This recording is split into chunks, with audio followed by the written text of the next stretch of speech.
오늘 시간에는 창세기 강의 171번째 시간입니다. 야곱의 삶과 그의 죽음이 남기고 간 위대한 영적 교훈이란 제목으로 함께 말씀의 은혜를 나누기를 원합니다. 가장 파란만장한 생애를 살았던 야곱, 요셉보다도 훨씬 어려운 삶을 살았습니다. 정말 어려운 삶, 가장 그래도 이삭이 쉽게 살았다고 생각이 되지만 이삭은 젊은 나이에 자기 자신을 손들이 바쳤잖아요. 헌신도 상당히 중요한 거예요. 그래서 아브라함, 이삭, 야곱 중요하지 않은 것이 없죠. 그리고 야곱 중에서도 이긴 자의 이긴 자 요셉, 이것도 중요하지 않은 것이 없죠. 근데 이런 창세기 12장부터 시작된 족장들의 역사에 대단원이 일단락이 이제 일막일장이죠. 인생의 어떤 인생의 일막일장 다시 이제 시작되는 거죠. 출애굽이 다시 또 시작되잖아요. 우리의 인생은 항상 그러는 거예요. 처음에는 참 복이 되었지만 오래 지속되다 보면 어느새 또 나태하게 되고 게으르게 되고 죄짓게 되고 탈출해야 돼. 또 늘 탈출해야 돼요.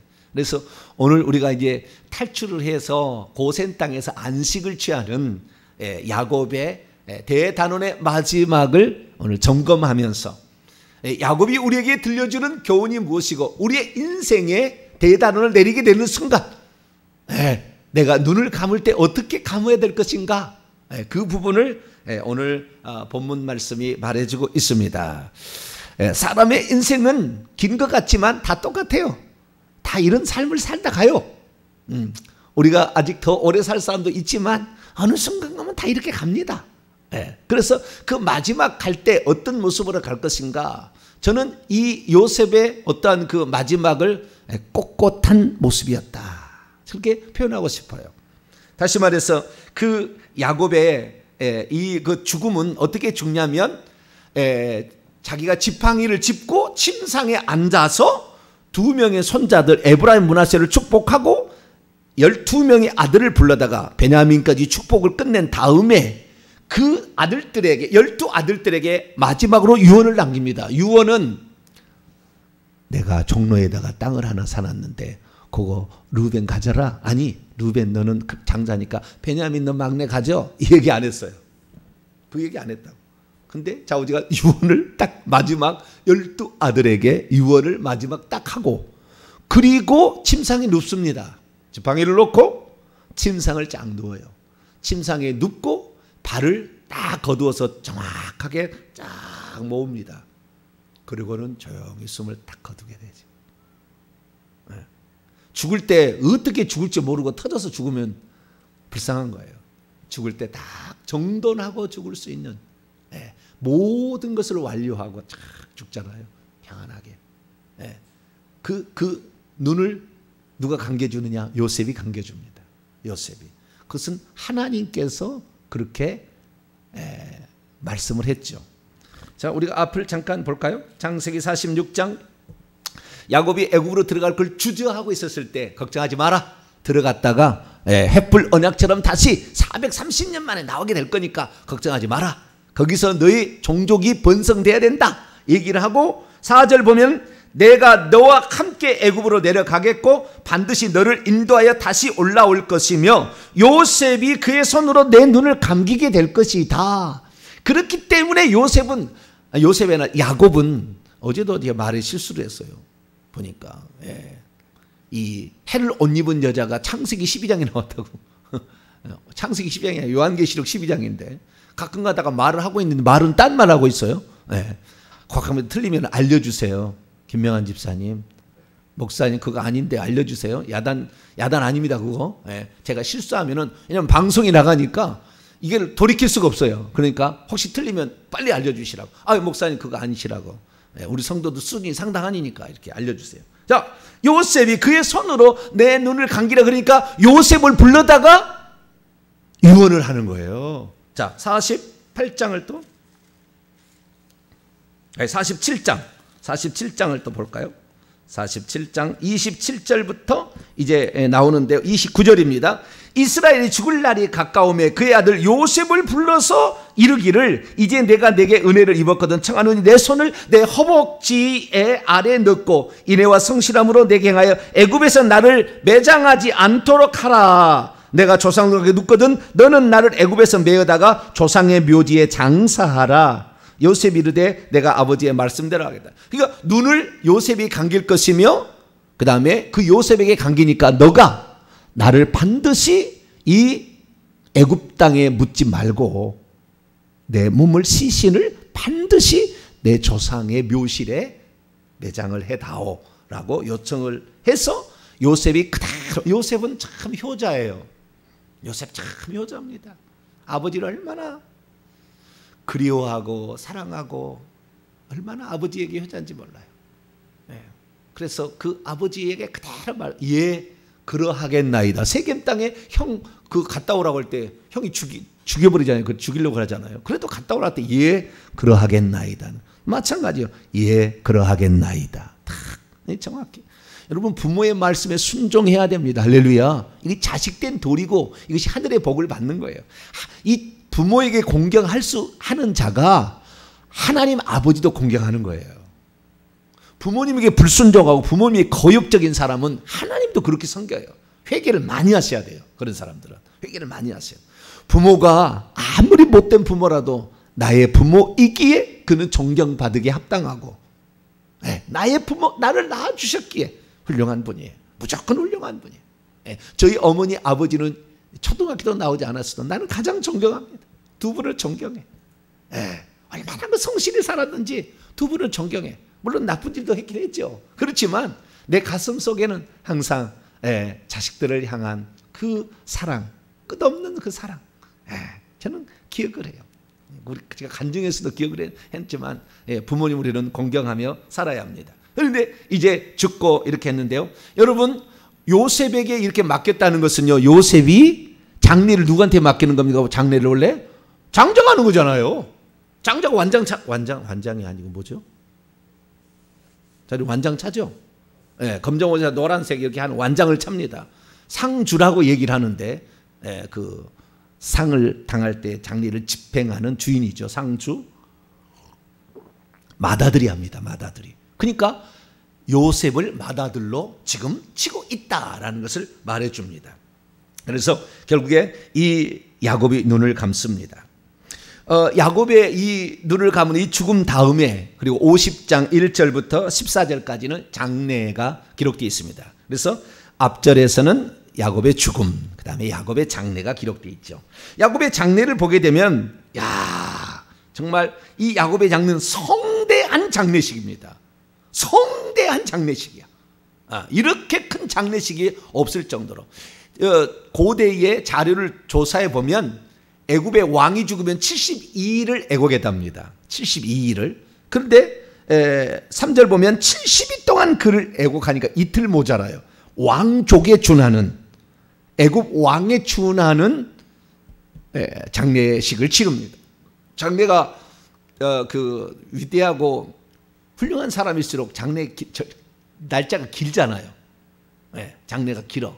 그래서 이방인들은 그렇다는 겁니다. 이방인의 장례 습속을 따라갔는데 그래서 야곱은 장례식이 70일 동안 진행됐는데 플러스 40일인지 아니면 그게 포함된지 모르지만 40일 동안은 미이라를 만들었어요. 미이라를. 왜 그랬냐면 요셉이 시키죠. 자기의 주치의한테 시킵니다. 시켜서 40일 동안 미이라를 만드는데 이 애굽에서 가나안 땅 그러니까 고센 땅에서 헤브론까지 약 480km입니다. 480km를 가는데 가다가 썩어버리면 되겠어요? 안 되겠어요? 네? 얼마나 걸리죠? 480km를 가니까요. 갔다가 오는데 2달이 걸릴지 모르잖아요. 그런데 가다가 썩어버리면 안 되잖아요. 그리고 또 장례를 애굽에서 70일을 지키고 가잖아요. 그러니 상당한 많은 시간이 지금 소요된 거예요. 그렇기 때문에 미이라로 만들지 않으면 어떻게 돼요? 장례를 못 치러 가서 썩어가지고 장례 치를 게 없어. 그러니까 미라로 만듭니다. 그래서 이 40일 동안 미라를 만들어요.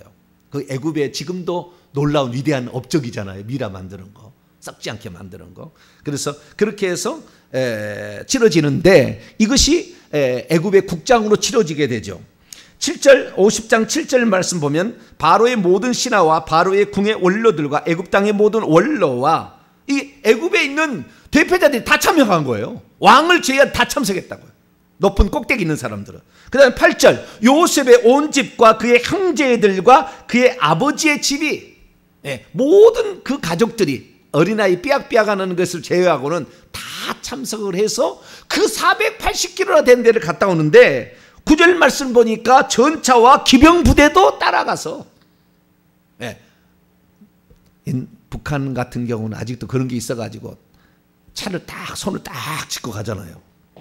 딱 이렇게 그 멋이 좀 있어 보이잖아요. 그렇지 않아요? 그러듯이 이 장내에 이 애굽의 전차 부대 기마 부대가 쫙 앞서 쫙 가고 뒤에 딱 따라가면서 쫙 가게 됐을 때 가나안 사람들이요 그걸 보고 깜짝 놀랐다는 거 아니에요. 대체 니기에 저 엄청난 행차가 오느냐. 그래가지고 결국에 이 아닷의 타작마당에 요단강 건너편에 거기서 한번 울고 들어가게 되는데 그때 그 울음을 아벨 미스라임이라.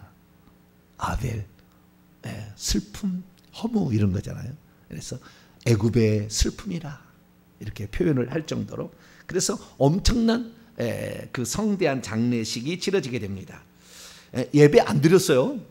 그거 정확히 아셔야 돼요. 예배 안 드렸어요. 죽은 자의 장례식을 하는 것은 틀린 게 아닙니다. 절을 하거나 꽃을 바치거나 이게 문제인 거지. 그러면 큰일 나는 거예요. 물론 야곱은 귀신도 없었기 때문에 뭐 그런 일도 없었겠지만 좌우지간 그거 오늘날의 장례식은 틀리는 겁니다. 장례식은 치르는 거예요. 조상은 하는 것이죠. 아시겠죠? 조문은 하는 거예요. 제가 추대배 장례에 드리지 마라고 그랬더니 아예 안 가를 수 있는데 가족은 가야죠. 가족은 기도 많이 하시고 십자가 많이 세우시고 갔다 오셔야죠. 대제사장도 자기 부모는 가잖아요. 그래서 우리가 어떨 수 없는 어떤 가족들의 장은 우리가 이렇게 가야 됩니다. 그래서 결국에 막벨라 굴에 장사를 합니다. 우리가 여기서 몇 가지 살펴볼 장례식과 죽음에 살펴볼 것은 이 야곱은 오늘날 사람하고 비슷해요. 매장지를 만들어 놓고 왔어요. 이 가나안 땅에서 애굽에 오기 전에. 어디에 만들었냐? 자기 아내가 죽었습니다. 성경에는 그런 기록이 안 돼 있잖아요. 리브가가 언제 죽었는지도 기록이 안 돼 있고 레아가 이삭의 아내 리브가 그 다음에 야곱의 아내 레아도 언제 죽었는지 장례를 치렀는지 기억이 이게 안 나와요. 안 나와 성경에. 이게 중요한 것은 기록을 하지만 어떤 것은 그냥 넘어간 것 같아요. 그래서 레아가 죽었습니다. 야곱이 오기 전에. 그러니까 130세가 되기 전에 먼저 106세에 라헬이 죽고 그 106세에서 130세 어간에 언제 레아가 죽었겠죠. 그리고 그 레아를 그 막벨라 굴에 파묻었다고 49장 31절에 그렇게 말하고 있습니다. 그리고 자기의 매장지 자기가 만들어놨다고 그래요. 그래서 이미 매장지를 나는 여기에 들어갈 것이다 라고 매장지를 잘 만들어 놓고 왔어요. 그리고 애굽에 와서 17년을 살죠. 그래서 결국에 장례를 치러지게 되는데 그 장례의 이 순간을 보게 되면 엄숙하면서도 그리고 조용하면서도 그리고 단정하고 꼿꼿하게 그 죽음을 맞이하는 아브라함. 여러분 죽을 때 나 죽기 싫어 그렇게 하지 마세요. 절대. 나 좀 살려다오 그렇게 하지 마세요. 죽을 때는 담대하게 죽어야지. 뭐 죽음이라는 것이 또 다른 이 생을 시작하게 되는 건데 멋지게 꼿꼿하게 탁 죽음을 맞이해야지. 그 죽는 순간에 안 죽겠다고 발버둥을 친다든지 살려달라고 뭐 살아서 얼마나 살아가서 뭐 얼마나 뭐 하려고요.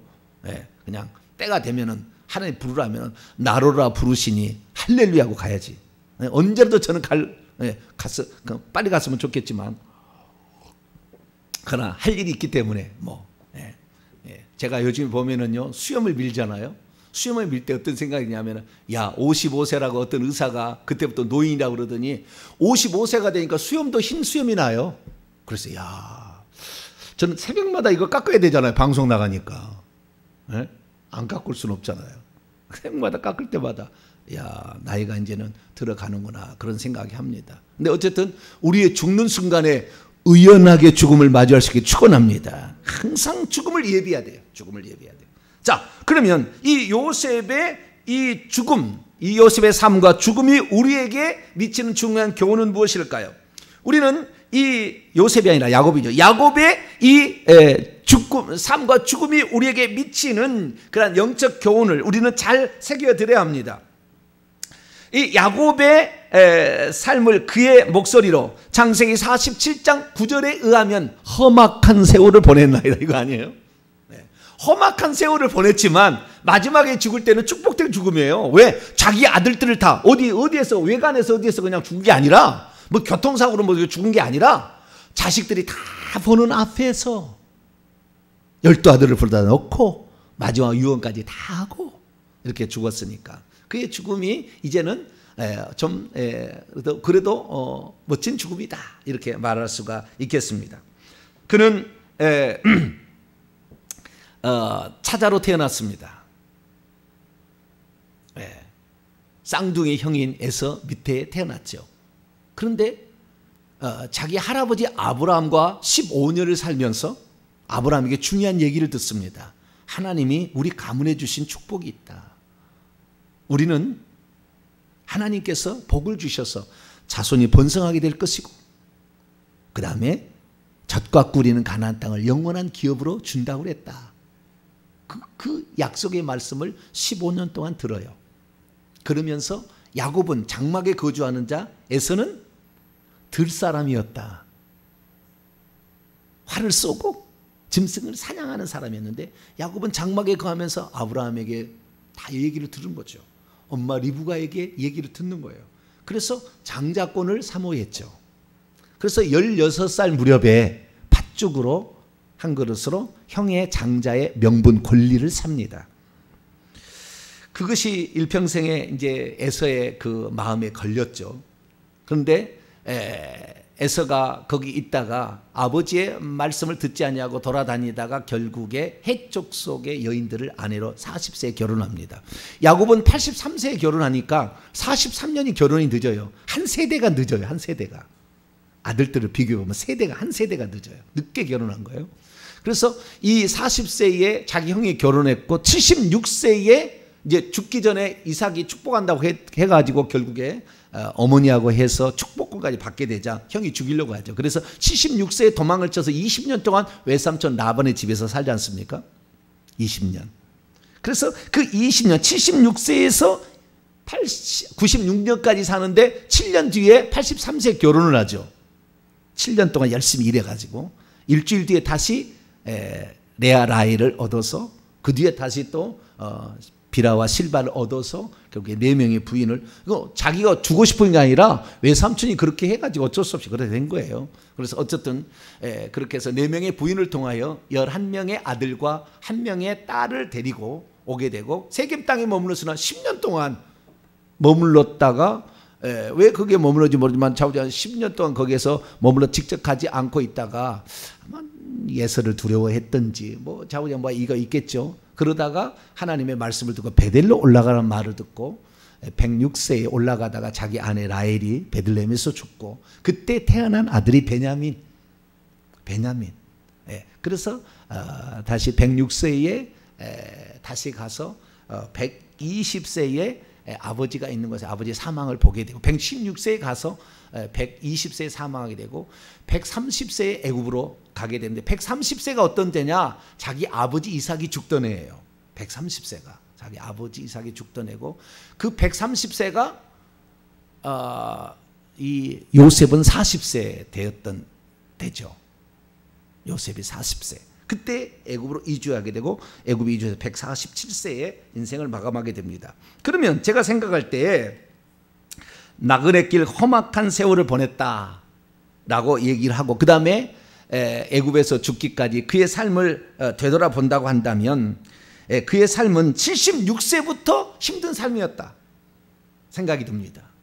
홀로 지팡이 하나 하고 기름병 하나 들고 이주를 했잖아요. 그래서 그의 인생은 76세부터 130세 애굽으로 올 때까지 험악한 인생이었다.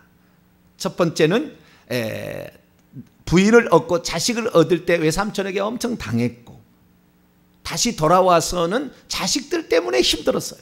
자식들 때문에. 자식들 때문에. 디나 때문에 힘들었고요. 그 다음에 요셉 죽였다고 해가지고 그렇게 마음 아팠고요. 어느 날 또 애굽에 곡식 보내러 갔더니 또 시므온 안 와서 또 걱정. 어느 날 또 베냐민 데려간다 해서 또 걱정. 우리의 걱정은 한도 끝도 없습니다. 눈을 감을 때까지 우리는 걱정이에요.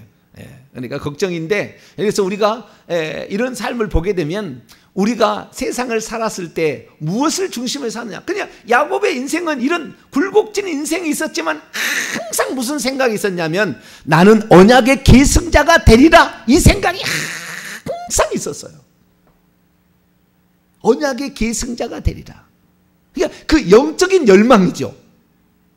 영적인 계승자가 되는, 하늘의 축복을 받기 위한 그 열망이 그의 굴곡진 인생의 항상 중심 테마예요. 내 인생이 어떻게 살아가든 간에 나는 천국에 가서 보좌자리 얻고 면류관 얻고 천국집 얻으리라는 항상 그 생각을 우리가 가져야 돼요. 가나안 땅을 기업으로 찾아야, 천국집을, 땅을 우리가 기업으로 차지하게 될 텐데 그 땅을 항상 생각하는 삶을 살아간 것이죠. 그래서 그의 인생을 보게 되면 결국에 하나님의 복을 갈망했기 때문에 그의 삶은 위대하다, 멋진 죽음이었다, 저는 표현할 수 있습니다. 그가 하늘의 축복을 사모하지 않았다고 한다면, 경홀히 여겼다고 한다면 그의 인생은 그냥 굴곡진 인생으로 끝나겠지만, 그의 모든 초점은 항상 아버지의 장자가 되어서 언약의 계승자가 되겠다는 그 열망의 끝까지 거기에 있었으니까.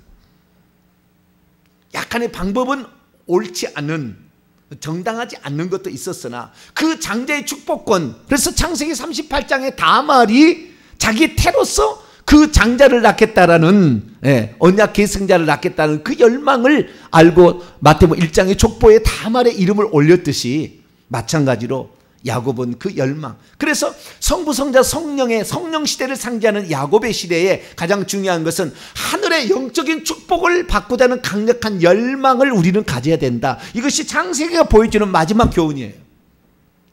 결국 그것은 이긴 자로서 표현이 됐습니다. 뒷발꿈치를 잡는 야곱에서 그 다음에 하나님과 겨루어서 이긴 건 무엇입니까? 첫 번째 발뒤꿈치를 잡는 자는 것은 장자권을 열망한 것을 표현하는 것이고, 창세기 32장에 야복강의 기도를 통하여 하나님과 기도를 통해 이겼다라는 것은 뭐냐면 장자의 축복을 잃어버리지 않겠다라는 기도예요. 창세기 32장의 기도는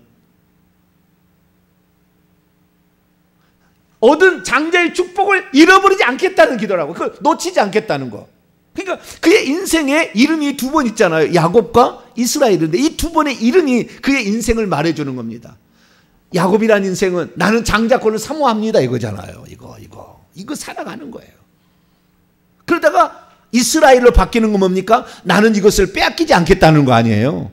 그 간절한 열망이 있었기 때문에 이 야곱 이전은 전부 다 축복이 한 사람에게만 내려갔다고요. 그런데 야곱은 12아들에게 내려가는 겁니다. 장자는 둘에게, 유다와 요셉에게, 레위에게도 내려가죠, 복이. 그래서 12아들이 언약 계승자로서 그대로 고센 땅에 가서 12지파가 결혼해서 자식을 낳아서 430년 뒤에 이게 나오게 되는데 200만 명이라는 거대한 족속을 만들어서 결국에 나오게 되는 거죠. 그래서 우리가 야곱의 인생을 되돌아보게 되면 오늘 우리가 성령의 시대에 살고 있는 우리가 무엇을 사모해야 될 것인가? 첫 번은 장자의 축복, 하늘의 축복을 사모하는 게 중요한 것이고, 그것이 얻었으면, 저 같은 경우는 천국에 간 데 면류관이 있어요. 이미 면류관이 있다고요. 이미 얻은 게 있다고. 집도 있어요. 심지어 섬기는 자도 있어요. 그러니까 어떤 사람은 지금도 이미 그것을 확보해놓은 사람도 있습니다. 그런데 그것을 놓쳐버리면 안 되는 거예요. 수많은 사람들이 그런 복을 하나님께 충성해가지고 이 복을 받지만, 그 열망을 가지고 그걸 얻었지만 죽을 때에 잘못 죄지어서 그 모든 것을 다 잃어버린 사람이 한두 사람이 아닙니다. 여러분들은 얻은 복을 놓치지 않는 성도가 되길 축원합니다. 끝까지 그걸 지켜야 되는 거예요. 그걸 지켜야 돼요. 죄짓지 말아야 되고, 뿐만 아니라 그 복을 놓치지 않기 위해서 그 복을 놓치지 않는 가장 중요한 방법은 철야 기도했다는 거 아니에요. 철야 기도했다는 거 아닙니까? 그러니까 우리가 오늘날에 하나님 앞에 겸손하다는 것은요, 기도한다는 거예요. 다른 게 아니라고요. 기도하지 않는 사람은 교만한 사람입니다. 저는 그렇게 봅니다. 저는 다른 게 평가하지 않아요. 그가 얼마나 겸손한가는 그가 얼마나 하나님 앞에 엎드렸는가를 봅니다. 그가 기도하면 그는 겸손한 사람이 될 것이고, 그가 기도하지 않으면 그는 교만한 사람이 될 거예요. 저는 그럼 왜 이 땅에 우리가 살아가는데 어느 누구가 나를 건들 사람이 있습니까? 옛날에는 신분의 귀천이 있었어요. 그러나 지금은 신분의 귀천이 없습니다. 만약에 청소하는 뭐라는 사람 한 번 했다가 큰일 납니다. 여자 한 번 했다가 큰일 납니다. 지금은 귀천이 없어졌어요. 그렇기 때문에 아무도 나를 건드릴 사람이 없어요, 사실은. 그런데 누구 앞에 우리가 엎드리느냐, 누구 앞에 가느냐, 하나님 앞에 내가 있다는 생각을 해야 되는 거잖아요. 그래서 하나님을 경외하고 두려워해야 돼요. 그러려면 하나님께 기도하는 사람, 이것이 우리에게 필요한 것이죠. 그래서 이 야곱은 뒷발꿈치를 받는 자에서 이긴 자의 삶을 살아갔어요. 그것은 장자권에 대한 열망을 품었다는 것이고, 그 받은 축복을 놓치지 않기 위해서 이 자식을 살릴 수 있는 방법은 하나님께 기도해서 지켜달라고 하는 방법 위에 다른 방법이 없었잖아요. 이미 저주는 자기 할아버지가 끝낸 것이고, 자기 아버지가 베푼 게 많잖아요. 베푼 게. 헌신을 자기를 해버렸지. 에색, 신나, 루어버 다 줬지. 다 베푼 게 많기 때문에 야곱은 손대는 것마다 복이 되는 거예요. 외삼촌 라반이 두 떼를 이루고 자기도 아무것도 없어도 지팡이 하나 건넜으나 그 두 떼를 이룰 수밖에 없는 그 축복을 받았잖아요. 그런데 그 축복을 우리는 잃어버리지 않기 위해서 살아야 돼요. 그러니까 그것은 다른 것이 아니에요. 죽을 때까지 나는 기도를 쉬지 아니하리라. 할렐루야. 이 마음을 가져야 돼요. 그리고 이 축복이 모든 사람에게, 내 자식에게 이어지게 하리라 라는 그런 열망, 이런 열망들을 그는 살았던 것이죠. 그래서 제가 이 야곱을 보게 되면 이 야곱이 어떠한 자리를 받냐. 야곱은 24장로의 70줄의 천국에 있는 14만 4천 명의 맨 앞자리를 차지하게 되고, 면류관을 어떤 면류관을 얻었을까 제가 생각을 해봤어요. 직접 보지는 못했습니다. 그러나 생각해 보니까 이런 면류관을 얻지 않았을까. 소망의 면류관, 사모함의 면류관, 열정의 면류관, 꿈을 이룸의 면류관, 승리의 면류관, 이 면류관 정도는 받지 않았을까. 더 받았을 것도 같은데 제가 못 찾겠습니다. 그런데 제가 생각할 때는 그 정도의 면류관을 준비되었을 것이다. 야곱의 집은 의리의리합니다. 집은 대저택이 대저택. 그런데 이 이긴 자의 그런 삶을 살아서 우리가 오늘을 살아가는 저희들은 이 야곱의 생애를 바라볼 때 저는 야곱의 생애 같은 항상 삶을 산다고 생각했어요. 왜? 스스로 개척하잖아요. 76세부터 떠나 스스로 모든 걸 스스로 개척하잖아요. 아버지도 하나도 없이 다 자기의 노력을 하잖아요. 그 노력한 대가를 그대로 자기가 또 복으로 받잖아요.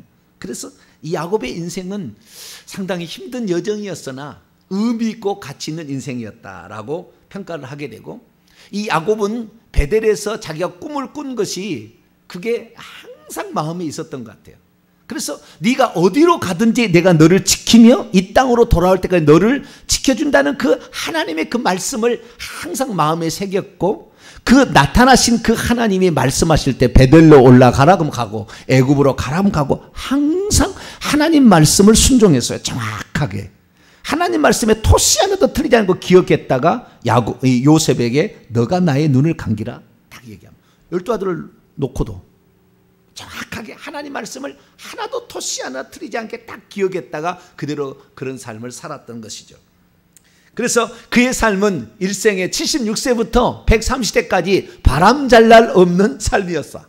그러나 이 바람 잘 날 없는 그런 삶이었지만 가치 있는 삶이었다. 왜? 영원한 것을 그는 항상 마음에 추구하고 살았고, 그것을 지키기 위해서 노력한 것이니까 결국에 그대로 받게 되잖아요. 결론입니다. 우리는 야곱의 생애를 통하여 기억해야 될 것은 아무리 내가 차자로서 어떤 복을 받지 못한 상태에 태어났지만 열망하고 열정을 갖고 사모하면 얻을 수 있다는 거, 이것을 우리에게 보여주는 것이며, 뿐만 아니라 이러한 그 영적인 장자권은 그냥 얻어질 수가 없는 것이다라는 거예요. 사모하는 자만이 결국에 이것을 얻게 된다는 것을 말해주니까 우리의 하늘나라의 복을 사모하는 우리의 열정은 식어지지 않게 되기를 축원합니다. 뿐만 아니라 이러한 복을 받은 것을 지킬 수 있는 가장 중요한 것은 기도뿐이다. 기도가 아주 중요하다. 기도가 중요하다. 그러니까 야복강가에서 얼마나 기도했겠어요. 형이 죽이러 온다는데 400명의 군사를 데리고, 하나님, 내가 차자로 태어났더니 이 많은 서름을 어떻게 제가 감당할 수 있습니까? 차자로 태어났더니 결국에 장자 복을 사모한 것이 뭔 죄길래 내가 이렇게 고생을 20년 동안 고생을 하고 이렇게 왔는데 또 다 잃어버리게 생겼으니. 그러니까 야곱의 그 마음은, 야복강가에 있는 마음은, 나는 출생이 그 사람의 운명을 결정하도록 놔두지 않겠다라는 거잖아요. 내가 부모의 도움 없이 태어난 것을 나는 내 인생에 이것에 단점이 되지 않겠다라는 거잖아요. 누구든지 내 자식은 다 복을 받을 수 있도록 나는 만들겠다, 그런 거 아니에요? 사실 아내에 대해서는 그렇게 큰 관심이 없어요. 오직 12아들이죠. 그 아들에 관심이 있었죠. 그래서 그 아들들만큼은 항상 그 마음속에 다 나처럼 차자의 서름을 받지 않게 하겠다. 그런데 이 아들을 죽이러 오니까 하나님, 이 아들을 살려달라고 그렇게 간절히 기도하는 그의 모습을 보게 됩니다. 사랑하는 성도 여러분, 얼마나 하늘의 영적 축복을 사모하고 갑니까? 아니면 주어진 환경에 나는 틀렸다고 포기하고 살고 있습니까? 어리석은 것입니다. 우리는 하늘의 복을 받을 수 있도록 했다는 것이 야곱이 보여준 것입니다. 그래서 그 복을 사모하십시오.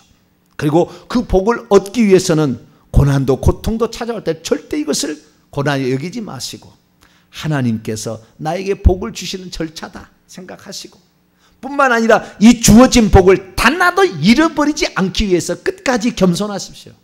그리고 그러기 위해서는 기도하십시오. 그러면 여러분의 생이 아름다운 생이 될 줄로 믿습니다. 거룩하고 자비로우신 아버지 하나님, 야곱의 삶을 돌아보게 됩니다. 하나님, 야곱은 자신의 인생의 마지막 순간을 엄숙하게 두 발을 침상에 거두고 조상에게로 돌아갔습니다. 그의 삶이 아름다운 것은 힘들었으나 가치 있는 인생을 살아갔기에 그의 삶은 아름다웠습니다.